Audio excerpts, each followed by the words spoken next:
This story is very meaningful. Everyone should hear it. Listen to Brian tell the story. My name is Lila Harper, a 30-year-old flight attendant with a restless soul and a hidden dream of becoming a published writer. I've spent my life soaring above the clouds, chasing freedom in the endless skies, but lately, my feet have been dragged back to earth by a nightmare I never saw coming. I'm not the type to crave the picket fence life, kids, a minivan, the whole suburban package. It's never been me. Maybe it's because my mom died giving birth to me and my identical twin sister, Stacy, leaving our dad to raise us alone with a heart full of grief and a house full of silence. Stacy, though, she's always been the opposite, dreaming of nurseries and baby names since we were kids, her eyes lighting up at the thought of a family. Me? I'd rather bury my nose in a book or lose myself in the hum of a plane engine. But everything changed the night my brother-in-law, Jeff, grabbed my hair outside a crowded restaurant, his voice a low growl in my ear. "Don't you effing walk away from me." That moment, his fingers tangled in my scalp, the sharp sting of pain, the gasps of strangers. It's when I knew this wasn't just a family spat anymore. It was a descent into something dark, something I couldn't escape. It all started a few weeks ago, on a quiet Friday night in my cozy little apartment on the outskirts of Chicago. I was sprawled on the couch, a glass of Pinot Noir in hand, half watching Modern Family reruns when the doorbell buzzed. I wasn't expecting anyone. Mike, my boyfriend of 3 years, was at his garage tinkering with some old Mustang, and Dad was probably nursing a beer at his bar downtown. I opened the door, and there was Stacy, my mirror image, her face streaked with tears. Her blonde hair, exactly like mine, was a mess, and her green eyes, usually so bright, were dull with desperation. She didn't wait for an invitation, just pushed past me and collapsed onto the couch, clutching her knees like she was trying to hold herself together. "Lila," she said, her voice trembling, "you're the only one who can save me. I need you to carry a baby for me." I froze, the wine glass hovering halfway to my lips. "What?" I managed, my brain scrambling to catch up. "You mean surrogacy?" She nodded, wiping her nose with the back of her hand. "Yes, me and Jeff. We've tried everything. IVF, hormones, you name it. I can't do it, Lila. My body won't let me. But you're me. We're identical. It'd be our DNA, mine and Jeff's, in you. Please." Her words hit me like a punch to the gut. I set the glass down, my hands shaking slightly. Not from fear, not yet, but from the sheer weight of what she was asking. "Stacy, you know I don't want kids," I said, trying to keep my voice steady. "I've never wanted that. I get why this matters to you, but I can't. I'd give you my eggs if that's what you need. I'd do that in a heartbeat. But carrying a baby? No." Her face twisted, and before I could brace myself, she was on her feet, her voice rising to a scream. "You're jealous," she spat, her cheeks flushing red. "You've always been spiteful, Lila. This is nothing to you. Just 9 months, and you won't even do it for me? Your own sister?" I stood there, stunned, as she stormed over to the mantel and grabbed the framed photo of us, 6 years old, gap-toothed and grinning at some long-forgotten fare. She hurled it to the floor, the glass shattering across my hardwood. "If you can't do this one thing," she said, her voice breaking, "you're no sister to me." Then she was gone, the door slamming behind her, leaving me staring at the wreckage. I didn't sleep that night. I kept replaying her words, the fury in her eyes. Stacy and I had always been close. Two halves of the same whole, Dad used to say. After Mom died, it was just us and him, scraping by on his mechanic's salary until he won a massive settlement from the hospital for their screw-up during her delivery.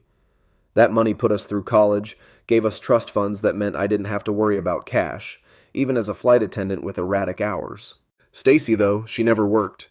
After college, she became Jeff's stay-at-home girlfriend, then wife, pouring all her energy into building the perfect life. I knew she'd been trying for a baby for years, sinking thousands into treatments after a car accident left her unable to carry. One miscarriage, countless failures, and now this. But asking me to be her surrogate? It felt like she was trying to rewrite my life to fit her story. A week later, Dad insisted we all get together for dinner at his place, a modest ranch house with a big TV for his beloved football games. I walked in with Mike, his arms slung casually around my shoulders, and found Stacy and Jeff already there. Jeff, 35, tall and broad with a salesman's charm, gave me a look I couldn't read, something between a smirk and a glare. Stacy barely met my eyes, stirring a pot of chili like it was her lifeline. Dad clapped his hands, his gruff voice cutting through the tension. All right, everybody, sit.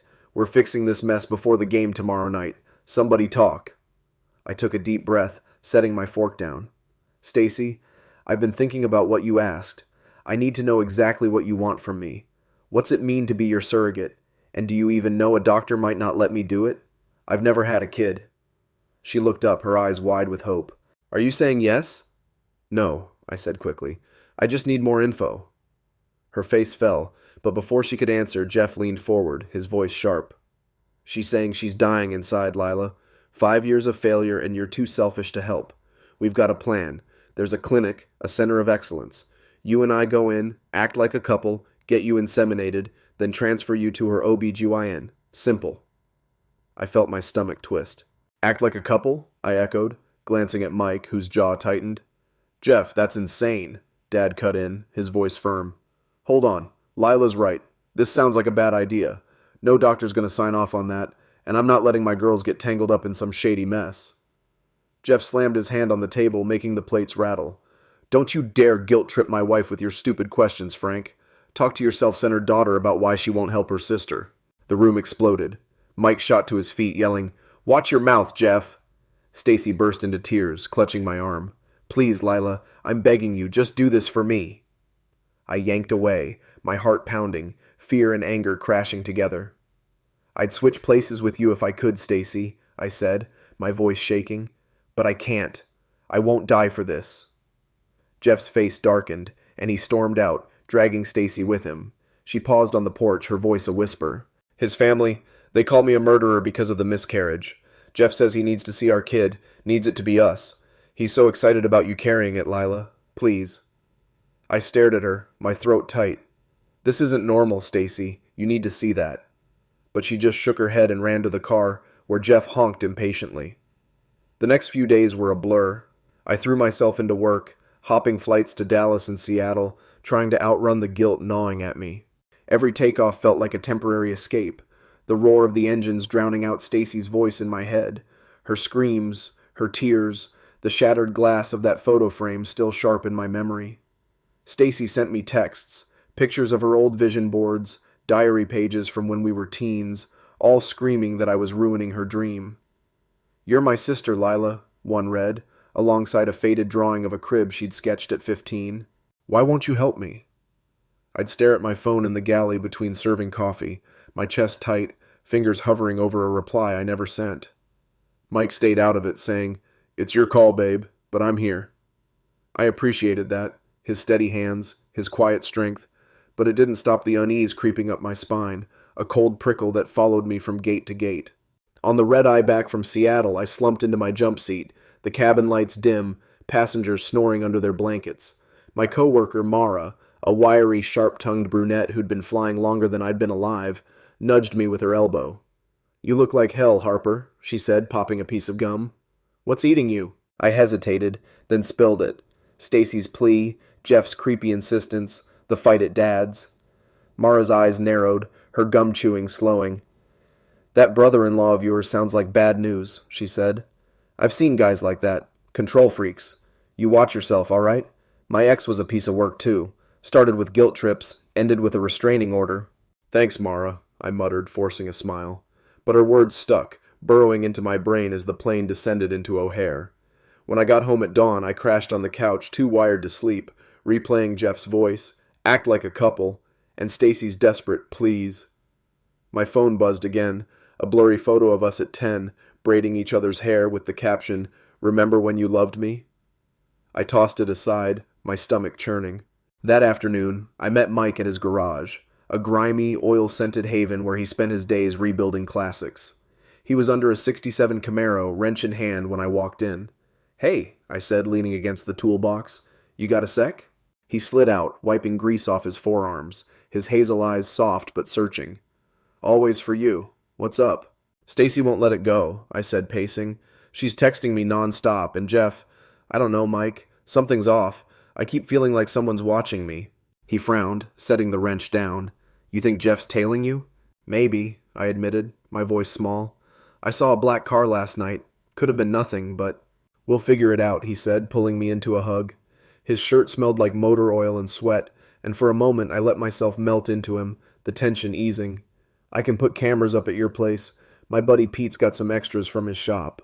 Pete? I asked, pulling back. The guy with the mullet? Mike grinned. Yep, owes me a favor. I'll call him. Pete showed up an hour later, a lanky guy in a flannel shirt, his mullet bouncing as he hauled a box of security cams into my apartment. Heard you got a creep problem, he said, chewing on a toothpick. This'll catch 'em. Motion sensors, night vision, the works. Had a client ditch these after a divorce. Ex-wife didn't like being watched. Perfect, I said, half laughing despite myself. Pete and Mike spent the evening rigging them up, bantering about carburetors while I made coffee, trying to shake the dread pooling in my gut. But that night, alone in my bed, I jolted awake to my phone pinging. A grainy alert from the camera app. I opened it, heart hammering, and saw a figure in a hoodie lurking near my carport, face shadowed. The timestamp read 2:17 a.m. I zoomed in, but the image was too dark. Jeff? Some random prowler? I called Mike, my voice shaking. Someone's outside. Stay put, he said, already grabbing his keys. I'm coming. He got there in 15 minutes, headlights cutting through the dark, but the figure was gone. We checked the footage again, nothing but a vague shape disappearing into the alley. Could be kids, Mike said, though he didn't sound convinced. I'll crash here tonight. I nodded, grateful, but sleep didn't come. The next morning, I drove to Dr. Evelyn Hart's office needing answers. She'd been Stacy's fertility doc for years, and if anyone knew the truth behind this mess, it was her. I found her at a clinic downtown, her white coat crisp, her face lined with fatigue. She ushered me into a small exam room, closing the door with a click. Lila, she said, her voice low, I figured you'd show up eventually. What's going on? Stacy wants me to be her surrogate, I said, cutting to the chase. Jeff's pushing it hard. I need to know why she can't carry. What really happened? Evelyn sighed, rubbing her temples. It's the accident. You know that part. 5 years ago, head-on collision. Your dad and Stacy were up front, took the brunt. Her uterus was shredded, scar tissue everywhere. We tried IVF, egg retrieval, but her body rejected it all. She's barren, Lila. Physically, it's over. And Jeff? I pressed, leaning forward. He's acting like I'm the solution. Her eyes flickered with something. Fear, maybe. Jeff's intense. After the miscarriage, he got fixated on DNA, on his legacy. When I told him Stacy's options were gone, he asked about you, said you're identical, like it's some magic fix. I warned him surrogacy's not that simple, but he wouldn't hear it. Kept calling me, showing up unannounced. I had to threaten security to get him out. Jesus, I whispered, my skin prickling. He's unhinged. Be careful, she said, her voice urgent. I've seen obsession before. It doesn't end well. I left her office rattled, the city noise buzzing in my ears as I replayed her warning. On the drive home, I spotted it again. That black car, weaving through traffic a few lengths back. My hands tightened on the wheel, pulse racing. I took a detour, weaving through side streets, and lost it. Or so I thought. When I pulled into my complex, my phone buzzed. You can't run forever. Unknown number. I sat there frozen, staring at the screen until Mike's truck rumbled up beside me. You okay? He asked, climbing out, his brow furrowed. No, I said, showing him the text. This is Jeff, I know it. He cursed under his breath, scanning the lot. We're telling your dad, and maybe the cops. Not yet, I said, stubbornness flaring. I need proof. That night, I stayed at Mike's, his spare room a mess of car manuals and gym clothes. I barely slept, jumping at every creak, every distant car horn. The next day, Dad called me over for football, a Thursday ritual we'd kept since I was a kid. I walked into his house, the smell of chili hitting me, and saw Stacy on the couch, her eyes red. Jeff hovered near the kitchen, his smile too tight, too practiced. Glad you made it, Dad said, clapping my shoulder. We're sorting this tonight. Dinner was a minefield. I tried asking Stacy questions. What's the surrogacy process? What's the plan? But Jeff cut in, his voice sharp. She needs you, Lila. Stop making it complicated. Mike bristled beside me, and Dad finally snapped, Enough, Jeff. This ain't right. Jeff exploded, calling me selfish, and Stacy sobbed, begging me to say yes. I bolted up, shouting, I'd rather die than do this, and ran out, Mike on my heels. Outside, Stacy caught me alone. His mom, she says I murdered her grandkid, she whispered, tears streaming. Jeff's desperate. He thinks you're the fix. He's sick, I said, my voice hard. You need to leave him. She shook her head and ran back to him. That night, the black car followed me again, closer this time. I called Mike, panicked, and he met me at home, but not before I found my tires slashed, glass glittering on the pavement. Pete's cameras caught it, a hooded guy, tire iron in hand, but no clear face. "That's no kid," Mike said, jaw tight. "That's personal." The next morning I met Mara for coffee before my shift. She listened, her face darkening. "You need backup," she said. "My cousin Tony, he's a bouncer, big guy. I'll send him your way if this gets worse." "Thanks," I said, but the fear was already sinking deeper. I didn't know it then, but worse was coming, fast. Jeff wasn't just watching, he was planning. The next few days were a blur. I threw myself into work, hopping flights to Dallas and Seattle, trying to outrun the guilt gnawing at me. Every takeoff felt like a temporary escape, the roar of the engines drowning out Stacy's voice in my head, her screams, her tears, the shattered glass of that photo frame still sharp in my memory. Stacy sent me texts, pictures of her old vision boards, diary pages from when we were teens, all screaming that I was ruining her dream. "You're my sister, Lila," one read, alongside a faded drawing of a crib she'd sketched at 15. "Why won't you help me?" I'd stare at my phone in the galley between serving coffee, my chest tight, fingers hovering over a reply I never sent. Mike stayed out of it, saying, "It's your call, babe, but I'm here."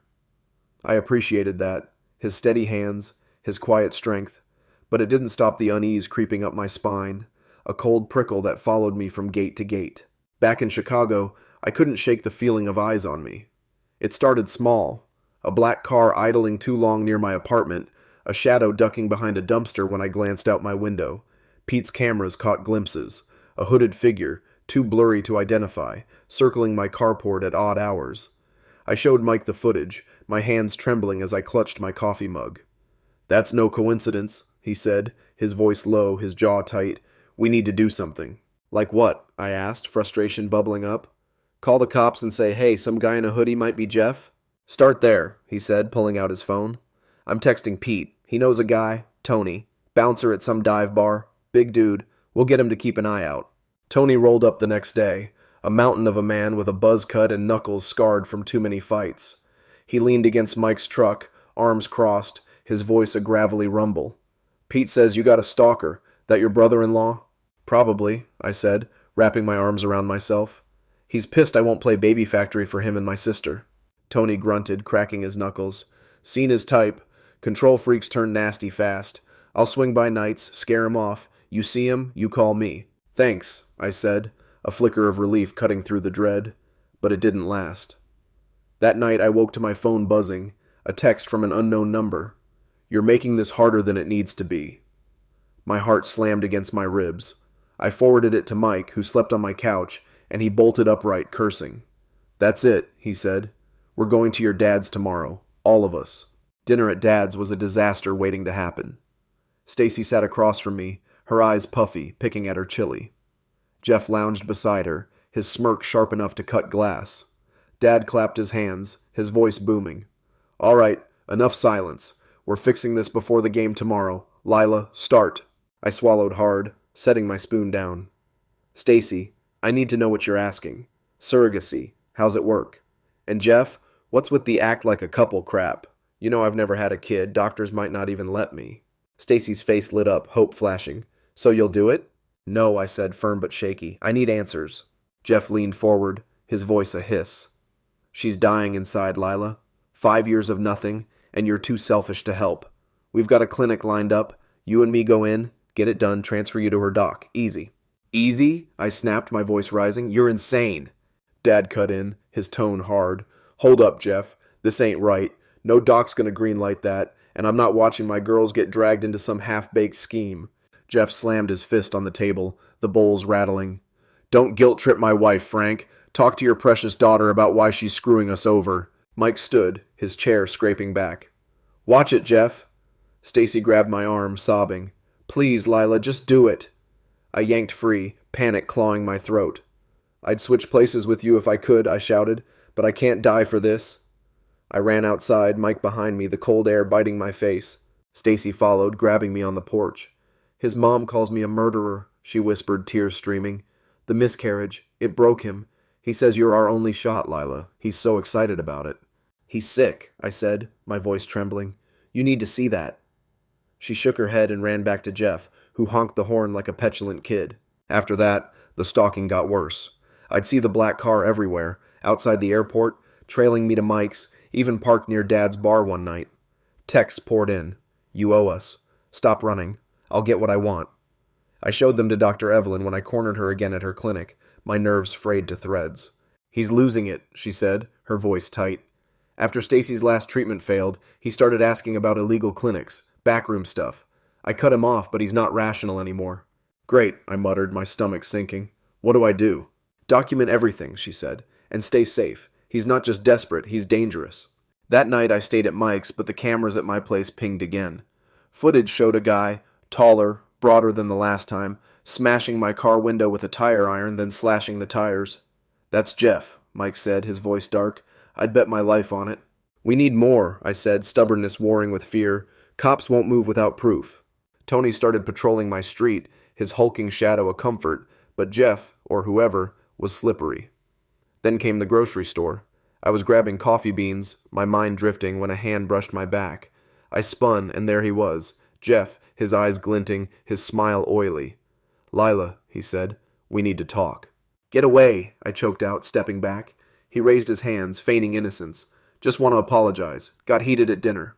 "Leave," I said, louder, my voice cracking. Shoppers glanced over, and he backed off, muttering, "Sorry, sorry," before slipping away.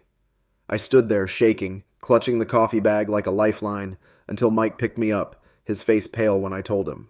The next night, it escalated. I got home late from a flight, exhausted, and found my apartment trashed. My espresso machine in pieces, mugs shattered, my mattress slashed. Scrawled on the wall in black marker, "You're mine." A text followed, "Next time it's you."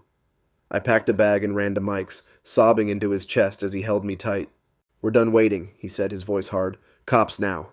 I called Detective Carla Ruiz, Mara's hookup from her ex's case. She met us at Mike's, a short, no-nonsense woman with dark eyes and a notepad. "Show me everything," she said. I handed over the texts, the footage, the photos of my wrecked place. She nodded, scribbling fast. "He's bold. We'll set a trap. Use you as bait." "Bait?" Mike snapped, stepping forward. "No way." "I'll do it," I said, my voice steadier than I felt. "I want him gone." 2 days later, Carla's team tailed me in an unmarked car. I drove to a diner, nerves electric, and sure enough, Jeff's black sedan slid into view. He followed me to a gas station, then a park, close, too close. I parked, hands trembling, and he stepped out, striding toward me. "Lila!" he yelled, his voice unhinged. "We're not done." Carla's guys swarmed him before he reached me, pinning him to the asphalt as he thrashed, screaming, "She's mine! You can't take her!" They hauled him off, his phone spilling texts, hundreds, some to me, some to Stacy, ranting about our baby and fixing her betrayal. Stacy called that night, crying. "I saw him," she said. "He's been lying, planning this for months. I'm so sorry, Lila. I'm leaving him."